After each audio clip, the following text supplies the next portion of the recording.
ನಮಸ್ಕಾರ ವೀಕ್ಷಕರೇ, IPL 2024ರ 17ನೇ season ಶುರುವಾಗುವ ಮುಂಚೆ RCB ಅಭಿಮಾನಿಗಳಿಗೆ ಈಗ ದೊಡ್ಡ ಸಿಹಿ ಸುದ್ದಿ ಸಿಗುತ್ತಿದೆ. ನಮ್ಮ RCB ತಂಡದ ಸ್ಟಾರ್ ಬ್ಯಾಟ್ಸ್ಮನ್ ಮತ್ತೆ RCB ನಾಯಕನಾಗಿರುವ ಫಾಫ್ ಡು ಪ್ಲೆಸಿಸ್ ಅವರು ಅಕ್ಷರಶಃ ಅಬ್ಬರಿಸಿ ಬೊಬ್ಬೆರುತ್ತಿದ್ದು ಎದುರಾಳಿ ಬೌಲರ್ಸ್ ಗಳನ್ನು ಅಕ್ಷರಶಃ ಧೂಳಿಪಟ ಮಾಡುತ್ತಿದ್ದಾರೆ. ಹೌದು ವೀಕ್ಷಕರೇ, ಅದಕ್ಕೂ ಮುನ್ನ ನೀವು ಕೂಡ RCB ತಂಡದ ಅಭಿಮಾನಿಯಾಗಿದ್ದರೆ ಈ ವಿಡಿಯೋಗೆ ಒಂದು ಲೈಕ್ ಮಾಡಿ. ಮತ್ತೆ ನಿಮ್ಮ ಪ್ರಕಾರ RCB ತಂಡ ಈ ಬಾರಿ ಆರಂಭಿಕರಾಗಿ ಫಾಫ್ ಡು ಪ್ಲೆಸಿಸ್ ಮತ್ತೆ ವಿಲ್ ಜಾಕ್ಸ್ ಅವರಲ್ಲಿ ಯಾರಿಗೆ ಆರಂಭಿಕರಾಗಿ ಅವಕಾಶ ನೀಡಬೇಕು ಎಂದು ನಮಗೆ ತಪ್ಪದೇ ಕಮೆಂಟ್ ಮೂಲಕ ತಿಳಿಸಿ. ವೀಕ್ಷಕರೇ, ನಿಮ್ಗೆಲ್ಲ ಗೊತ್ತಿರುವ ಹಾಗೆ RCB ನಾಯಕ ಫಾಫ್ ಡು ಪ್ಲೆಸಿಸ್ ಅವರು ಕಳೆದ ಸೀಸನ್ ನಲ್ಲಿಯೂ ಕೂಡ ತುಂಬಾ ಒಳ್ಳೆಯ ಪ್ರದರ್ಶನ ನೀಡಿದ್ದರು. ಸರಣಿ ಯುದ್ಧಕ್ಕೂ ಅದ್ಭುತ ಬ್ಯಾಟಿಂಗ್ ಪ್ರದರ್ಶಿಸಿದ್ದ ಫಾಫ್ ಡು ಪ್ಲೆಸಿಸ್ ಅವರು ನಂತರದ ಕೊನೆಯ ಕೆಲ ಪಂದ್ಯಗಳಲ್ಲಿ ಗಾಯದ ಸಮಸ್ಯೆಗೆ ತುತ್ತಾಗಿದ್ದರು. ಇದೇ ಕಾರಣಕ್ಕೆ ಶಸ್ತ್ರಚಿಕಿತ್ಸೆಗೂ ಕೂಡ ಒಳಗಾಗಿದ್ದ ಫಾಫ್ ಡು ಪ್ಲೆಸಿಸ್ ಅವರು ಬಹು ದಿನಗಳ ಕಾಲ ಮೈದಾನದಿಂದ ದೂರ ಉಳಿದಿದ್ದರು. ಆದರೆ ಈಗ ಪೂರ್ತಿ ಪ್ರಮಾಣದಲ್ಲಿ ಫಿಟ್ ಆಗಿರುವ ಡು ಪ್ಲೆಸಿಸ್ ಅವರು ಸೌತ್ ಆಫ್ರಿಕಾನಲ್ಲಿ ನಡೆಯುತ್ತಿರುವ ಸೌತ್ ಆಫ್ರಿಕಾ T20 ಲೀಗ್ ನಲ್ಲಿ ಆಡುತ್ತಿದ್ದು ಈ ಲೀಗ್ ನಲ್ಲಿ ಸದ್ಯ ಅದ್ಭುತ ಪ್ರದರ್ಶನ ನೀಡುತ್ತಿರುವ ಫಾಫ್ ಡು ಪ್ಲೆಸಿಸ್ ಅವರು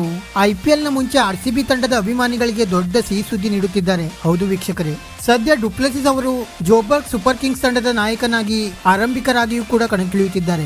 ನಿನ್ನೆ MI ಕ್ಯಾಪ್ಟನ್ ಮತ್ತೆ ಜೋಬರ್ಗ್ ಸೂಪರ್ ಕಿಂಗ್ಸ್ ನಡುವೆ ನಡೆದ ಪಂದ್ಯದಲ್ಲಿ MI ಕ್ಯಾಪ್ಟನ್ ತಂಡ ಸೂಪರ್ ಕಿಂಗ್ಸ್ ತಂಡಕ್ಕೆ 8 ಓವರ್ಗಳಲ್ಲಿ 80 ರನ್ಗಳ ಗುರಿ ನೀಡಿತ್ತು. ನಂತರ DLS ನಿಯಮದ ಪ್ರಕಾರ 98 ರನ್ಗಳ ಗುರಿ ಬೆನ್ನಟ್ಟಿ ಮೈದಾನಕ್ಕಿಳಿದಿದ್ದ ಡು ಪ್ಲೆಸಿಸ್ ಅವರು ಕೇವಲ 20 ಎಸೆತಗಳಲ್ಲಿ 3 ಸಿಕ್ಸರ್ ಮತ್ತೆ 4 ಬೌಂಡ್ರಿಗಳ ನೆರವಿನಿಂದ ಭರ್ಜರಿ ಅರ್ಧಶತಕ ಸಿಡಿಸುವ ಮೂಲಕ 6ನೇ ಓವರ್ನಲ್ಲಿಯೇ ಜೋಬರ್ಗ್ ಸೂಪರ್ ಕಿಂಗ್ಸ್ ತಂಡಕ್ಕೆ ಭರ್ಜರಿ ಗೆಲುವನ್ನು ದೊರಕಿಸಿಕೊಟ್ಟಿದ್ದಾರೆ. ಡು ಪ್ಲೆಸಿಸ್ ಅವರು ಈ ರೀತಿ ಬ್ಯಾಟ್ ಬೀಸುತ್ತಿರುವುದು RCB ಅಭಿಮಾನಿಗಳಿಗೆ ಇದು ಒಂದು ದೊಡ್ಡ ಸಿಹಿ ಸುದ್ದಿ ಅಂತಾನೆ ಹೇಳಬಹುದಾಗಿದೆ. ಕಳೆದ ಸೀಸನ್ ನಲ್ಲಿಯೂ ಕೂಡ ಡು ಪ್ಲೆಸಿಸ್ ಅವರು ಇದೇ ರೀತಿ RCB ಪರ ಉತ್ತಮ ಪ್ರದರ್ಶನ ನೀಡಿದ್ದರು. ಆದರೆ ಕಳೆದ ಸೀಸನ್ ನಲ್ಲಿ ಇವರ ಸ್ಟ್ರೈಕ್ ರೇಟ್ ಬಗ್ಗೆ ಕೆಲ ಅಪಸ್ವರಗಳು ಕೂಡ ಕೇಳಿ ಬಂದಿದ್ದವು. ಆದರೆ ಈಗ ಬೇರೆಯದ್ದೇ ಕ್ರಿಕೆಟ್ ಆಡುತ್ತಿರುವ ಡು ಪ್ಲೆಸಿಸ್ ಅವರು ಅಕ್ಷರಶಃ ಅಬ್ಬರಿಸಿ ಬೊಬ್ಬೆರಿಯುತ್ತಿದ್ದಾರೆ. ವಿಡಿಯೋ ಇಷ್ಟ ಆಗಿದ್ದರೆ ಲೈಕ್ ಮಾಡಿ ಮತ್ತೆ ಚಾನೆಲ್ ಅನ್ನು ಸಬ್ಸ್ಕ್ರೈಬ್ ಮಾಡಲು ಮರೆಯಬೇಡಿ.